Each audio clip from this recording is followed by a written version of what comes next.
The Tainted blood scandal of the 1980s is a distant memory, or not even a memory at all. During that decade, roughly 2,000 people were inadvertently infected with the deadly HIV virus and another 30,000 Canadians with hepatitis C through tainted blood transfusions at the Red Cross. Another 8,000 Canadians will yet likely die as a result of this tragedy. An inquiry was set up in the 90s, and a report called the Creever Report came out with over 1,000 pages of what went wrong. Since that time, a new entity called the Canadian Blood Services was established to ensure a strict process and clean blood supply for Canadians, until now. In the last few years, with the demand high for plasma, a for-profit company, Canadian Plasma Resources, is paying people for their plasma. Senator Pamela Wallin is sounding the alarm. She joins us from Ottawa on the bill she wants to pass. Senator, how are you today? Great, Eric. Good to talk with you. Well, thank you so much for taking the time to speak with us. Just in the last few days, it has come out in the media that you are trying to get a bill passed with S-252. Perhaps you can give us a little overview of what that is. Well, it's a pretty simple bill, one of the shortest ones you'll ever read. And it is.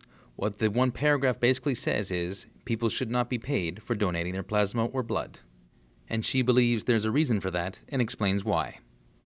But we're starting to see these private, for-profit blood collection clinics set up. In the province of Ontario, they reacted pretty quickly, I think it was around 2014, and said, no, we're not going to allow that. British Columbia and Alberta followed suit. Quebec has forbidden this since 1994. They're way ahead of the curve. But we did see private clinics open in Saskatchewan and in New Brunswick. And it has just, I guess, as I say, I've looked at this issue for so long as a journalist. I've interviewed people who were infected. I've interviewed their families, their loved ones. And it just seemed like we have to make some progress on this before we run into another crisis. Well, I find it interesting. Their advertising seems to be very youthful, and it's I don't want to say misleading, but when you see it at a bus stop or if you see it on the street on a billboard, it almost kind of seems like it's part of the Canadian Blood Services clinic. A couple of things happened after the tainted blood crises, and the Red Cross was replaced with an organization called Canada Blood Services.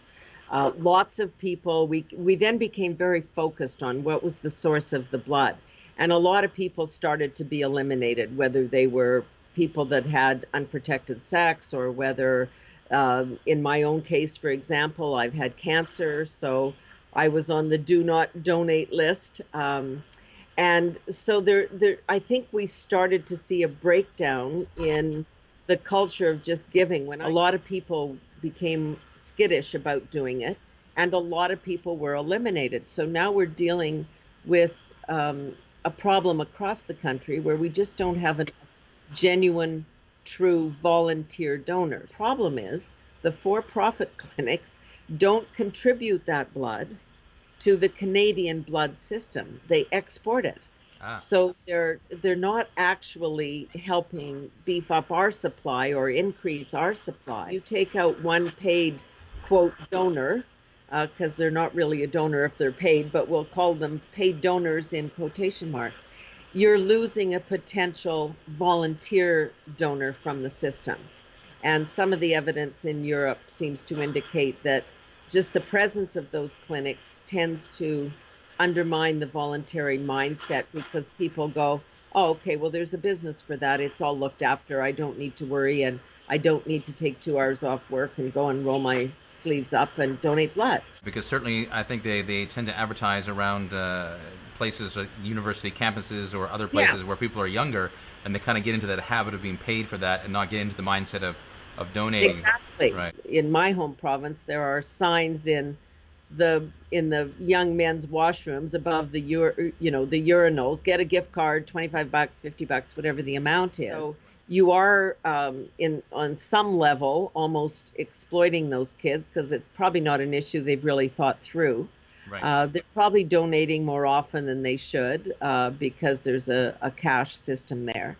And they're putting also these clinics in areas where people need money, populations that may already have compromised health because there's a lot of addiction, a lot of illness. You know, that's again where we come full circle. Is there something in the blood that's bad that we don't yet know about? We Right. don't know what we don't know. We don't know what tomorrow's HIV will be or tomorrow's Hep C will be, because if we don't know it exists, we can't test for it.